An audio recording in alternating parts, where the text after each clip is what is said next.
يا صباح الفل عليكم، ازيكم؟ عاملين ايه؟ يا رب تكونوا بخير. فيديو جديد وجولة جديدة من اسكندرية. جولتنا فين بقى النهاردة؟ طبعا من عنوان الفيديو انتوا عارفين الجولة فين. جولتنا يا جماعة حن...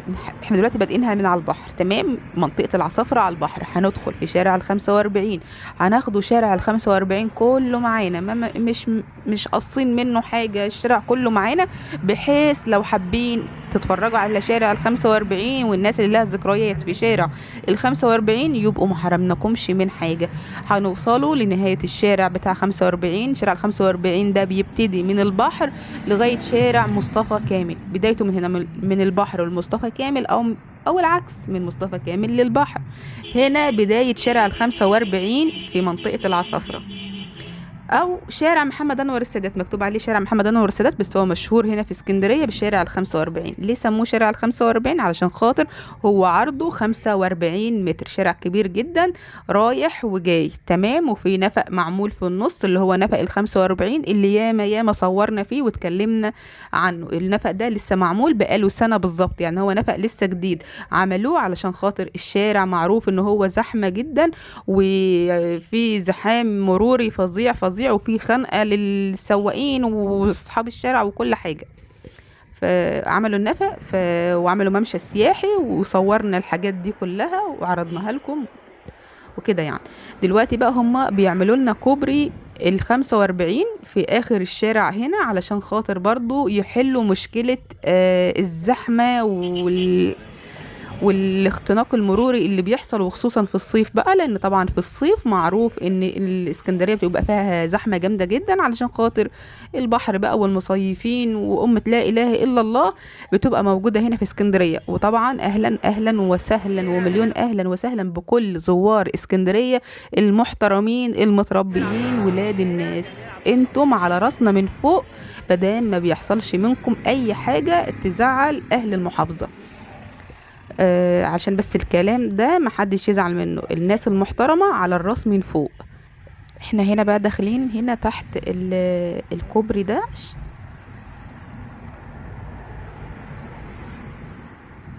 طبعا الشارع فيه تكاتك كتير جدا زي ما انتوا شايفين، بس انا رأيي انا في موضوع التكاتك يا جماعة، انا عمري ما اعترضت على وجود التكاتك، لان هم بياكلوا عيش زي اي حد، زي اللي راكب مشروع.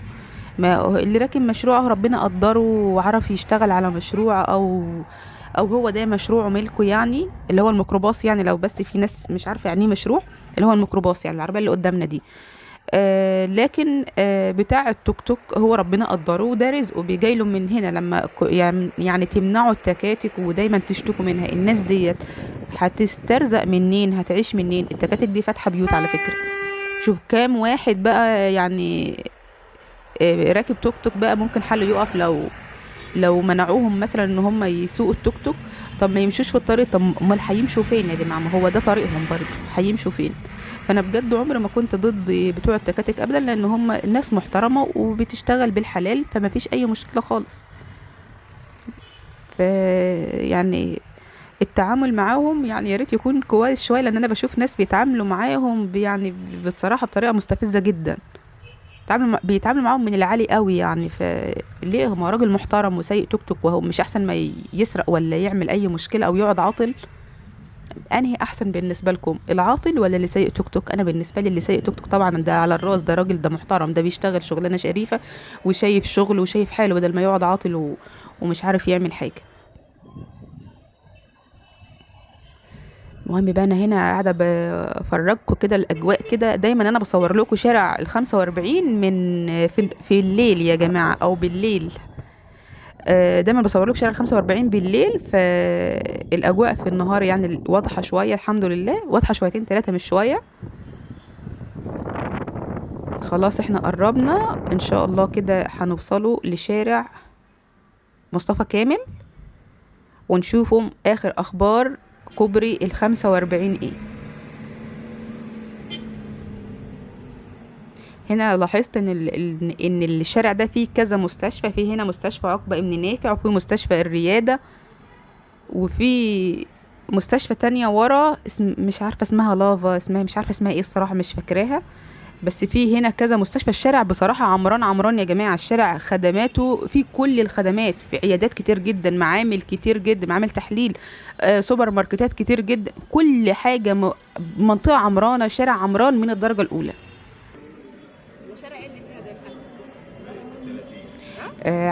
على شمالنا هنا الناس اللي قاعدة دول، الناس دول تبقى صعايدة، بيبقوا قاعدين.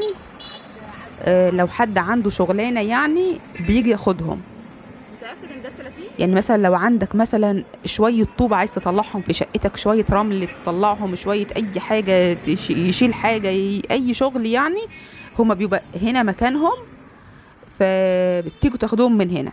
بس برضو عايزة أقول لكم حاجة، إن هما قنطين جدا. يعني ايه قنطين جدا؟ يعني ما بيوافقوش بسهولة بأي شغلانة كده خالص، إلا إذا كانت على مزاجهم والسعر عاجبهم، يعني على مزاجهم يقوموا معاك. غير كده مش ما بيقوموش ولا بيروحوا اي شغلانه. لان احنا جربناهم قبل كده. كان في شغل يعني في الشغل بتاع جوزي وكده، وجي بقى يلموهم علشان خاطر يوديهم ويعني وكده الشغل وكده، فما وافقوش. في جزئيه بسيطه وافقت، وجزئيه تانية قالت لا وما وافقتش. بيبقى ضاربين اسعار في العالي جامد يعني. هنا بقى احنا خلاص قربنا نوصل اهوت للكوبري بتاع ال45، والمباني اللي في وشنا دي مباني ميامي الجديدة. ميامي الجديدة واللي على شارع مصطفى كامل. هو بيبقى التكدس السكاني قدام بقى شوية في شارع ال45. يعني هنا تحسوا الدنيا ايه، مهوية كده، مفيش زحمة قوي. احنا كده يا جماعة خلاص دخلنا على شارع مصطفى كامل، والمباني اللي في وشنا دي مباني ميامي الجديدة اللي على شارع مصطفى كامل. هنا هم عاملين يافطه هنا بالازرق اهو مكتوب شارع مصطفى كامل، والناحيه التانية يعني قدامنا كده شارع مصطفى كامل، الناحيه التانية كده طريق الملاح. كده احنا ماشيين في شارع مصطفى كامل، وبدأ الشغل يظهر اهو قدامنا، اللي هو الكوبري بتاع ال45 اللي السور الازرق ده، هو ده يخص الكوبري زي ما انتم شايفين كده. هنا بدأ يظهر اهو الأعمال اللي هم عاملينها من الفيديو اللي فات اللي كنت عاملاه عن الجزئية دي والمنطقة بتاعت مصطفى كامل ديت والكوبري. ما كانش لسه عملوا حاجة غير ان هم كانوا بيجهزوا في البنية التحتية للكوبري. بسم الله ما شاء الله. انا شايفة ان في شغل هنا اهوت، يعني انجزوا في الشهرين دول او اقل من شهرين كمان، كانوا انجزوا وعملوا والدنيا وضحت والرؤية وضحت خالص عند الكوبري هنا. هنفضلوا ماشيين كده لغايه بقى لما نعدوا من اليوتيرن ونلف ونيجوا للكوبري برضو من الناحيه التانية برضو، اللي هو شارع مصطفى كامل. يعني ده مصطفى كامل والناحيه التانية مصطفى كامل برضو. يعني الكوبري اتعمل في نص مصطفى كامل. الكوبري بتاع ال45 ده يا جماعه هو بيربط ما بين شارع ال45 والطريق الدولي الساحلي. الهدف منه ايه؟ الهدف منه ان هو بيحل مشكله الاختناق المروري لشارع مصطفى كامل مع شارع محمد انور السادات اللي هو شارع ال45. ما شارع مصطفى كامل بيتقاطع مع شارع محمد انور السادات، وكان عاملين مشكله جامده جدا في الازمه في ازمه المرور وكده يعني. فقرروا يعملوا لنا كوبري، وان شاء الله هتكون خطوه كويسه جدا. وان شاء الله مشكله الاختناق المروري اللي بتبقى في المنطقه هنا ان شاء الله تتحل عن طريق الكوبري ده. شارع ال45 من الشوارع الرئيسيه قوي اللي بتربط الطريق الدولي الساحلي والطريق الزراعي ومحور المحموديه والكورنيش. هو بيربط اسكندريه بالحاجات اللي انا ذكرتها لكم ده. بيربط اسكندريه بالطريق الدولي الساحلي والطريق الزراعي ومحور المحموديه والكورنيش. يعني اي حد جاي من محافظه بره اسكندريه بيعدي من شارع ال45. يعني هو شارع مهم جدا يا جماعه ده من الاخر. هنا شايفين منظر الكوبري بسم الله ما شاء الله، باينه ملامحه بقى يشرح ويفرح. الكوبري ده يا جماعه هيتعمل على مستويين، تمام. وايه تاني يا ربي، وطوله 2 كيلو. يعني ايه 2 كيلو؟ يعني 2000 متر يا جماعه. طول الكوبري 2000 متر، ويتعمل على مستويين زي ما قلت لكم. مستوى بيربط ما بين ال45 والطريق الدولي والكورنيش ومحور المحمودية والزراعة، والمستوى التاني هيربط ما بين مصطفى كامل والكورنيش. هنا العماير هنا بتاعت ميامي الجديدة، عماير ميامي الجديدة اللي بتطل على شارع مصطفى كامل. عملنا لكم جولة احنا في ميامي الجديدة قبل كده، جولة و2 كمان، يعني هم بنسبة كبيرة يكونوا جولتين. وصورنا لكم شارع المدارس او شارع القدس هو ده اشهر شارع في ميامي الجديدة. وصورنا لكم اسكوت، شارع اسكوت صورناه برضو مرتين برضو، واتكلمنا عنه واتكلمنا عن اسعار الشقق فيه وقتها. يعني دلوقتي في ميامي الجديدة الشقق في ميامي الجديدة مثلا لو شقة 100 متر مثلا 100 متر ممكن تعمل لها مثلا في حدود 700 ألف كده 750. يا ريت برضو لو حد من سكان ميامي الجديدة بيسمعنا دلوقتي يقول لنا آخر أخبار الأسعار إيه في ميامي دلوقتي. احنا برضو ما زلنا ماشيين في شارع مصطفى كامل والكوبري والأشغال على شمالنا.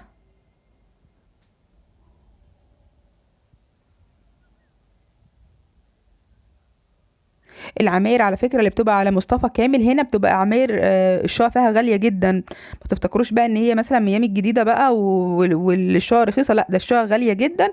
انا كنت سائلة قبل كده كان الاسعار اوفر بطريقة فظيعة يعني كنت سائلة كده من حدود كده 3 سنين 4 سنين. وكان شقة في المنطقة هنا، كان الشقة 100 متر، كانوا غرفتين وريسبشن، كان بيقول لي ب800 ألف. هنا احنا خدنا اليوترن وهنعدوا برضو لمصطفى كامل، يعني برضو ما هو الكوبري في نص مصطفى كامل كده.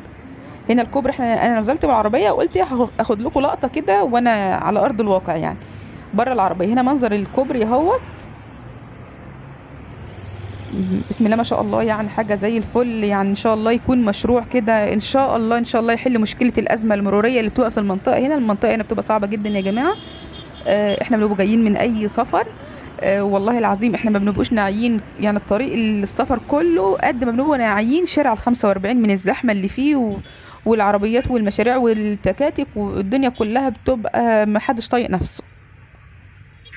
والناس بقى اللي بتبقى جايه من السفر كده، اي حد بيبقى جاي من السفر ما بيصدق ان هو يوصل محافظته علشان خاطر يعني يستريح. لا احنا بنخش المحافظه كده نلاقوا بقى الزحمه ونلاقوا الله المستعان. ربنا يصلح حالنا جميعا يا رب. هنا ده منظر الكوبري كده. في هنا رجال امن دايما واقفين دايما هنا وقاعدين، ممنوع حد يدخل بقى يصور كده، يعني اللي عاوز يصور من بره كده وخلاص. كده خلاص احنا خلصنا تصوير من على الارض. ركبت العربية تاني برضو وهكمل لكم كده بقى، وهنفضلوا ماشيين كده لغاية لما ندخلوا تاني شارع ال45.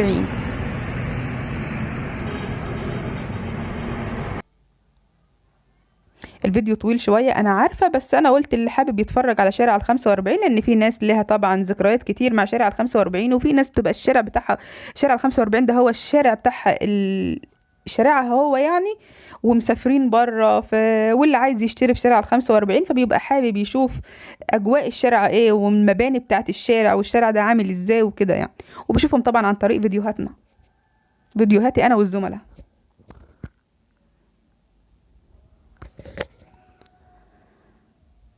هنا بقى ده شارع ال45، بيبدأ من هنا وبينتهي عند البحر بقى. في هنا مسجد اهوت، وفي بعد منه بشوية كنيسة.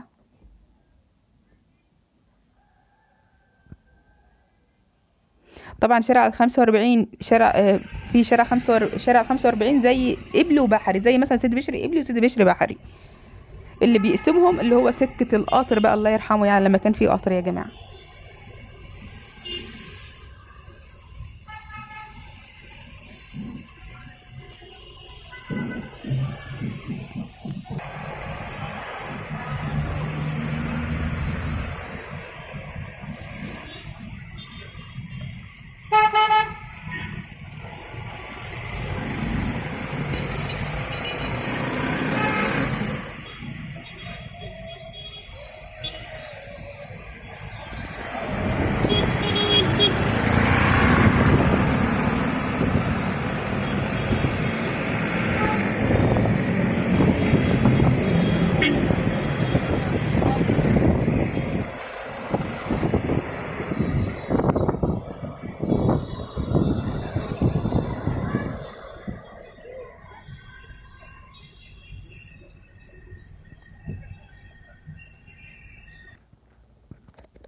انا بس عايزه اسال سكان ال 45 سؤال، يعني يا ريت لو حد بيتفرج علينا من سكان ال 45 يكتب لي في التعليقات يرد على سؤالي ده. اللي انا اعرفه ان شارع ال 45 اتسمى بهذا الاسم علشان خاطر هو 45 متر. انا الكلام ده سمعته من كذا حد. انا عايزه اعرف حاجه تانية، هو شارع ال 30 عندكم اسمه شارع ال 30 عشان هو 30 متر؟ طب شارع 16 اسمه شارع 16 عشان هو 16 متر؟ بجد انا بجد والله العظيم مش بهزر، انا بجد محتاجه اعرف الجواب بتاع السؤال ده، إجابة السؤال. فأنتوا اكتبوا لنا في التعليقات، هل الشوارع عندكم متسمية كده علشان خاطر مساحة الشارع، عرض الشارع مثلا؟ لو كده قولوا لي بقى، لو مش كده برضو قولوا لي، يعني عرفونا يا جماعة، زي ما بعرف معلومات وبقولها لكم انتوا كمان وعرفوني المعلومات دي صح ولا غلط. عندكم الشوارع مترقمة، شارع 16، شارع 30، شارع 15، شارع 12.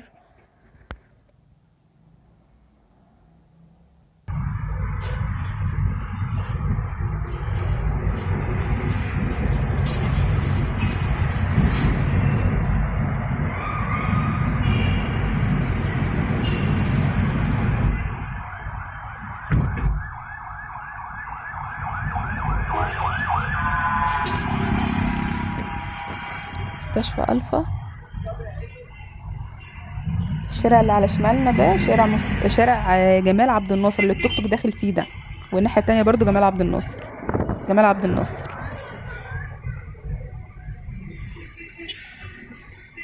كده قربنا نوصل للبحر اهوت والنفق بتاع ال 45، بس احنا المرة دي مش هندخل في النفق، احنا هنطلع من يمينه في طريقنا كده للمنظرة.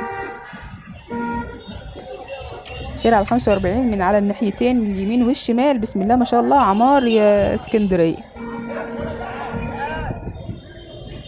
في مستشفيات وفي معامل تحاليل، وشايفين البوليس بقى احسن حاجة بقى ان هو ايه، منتشر في كل مكان، بيأمن الدنيا خالص. ربنا يقويهم يا رب ويحفظهم. كانوا في العيد منتشرين جدا على الممشى بتاع ال 45.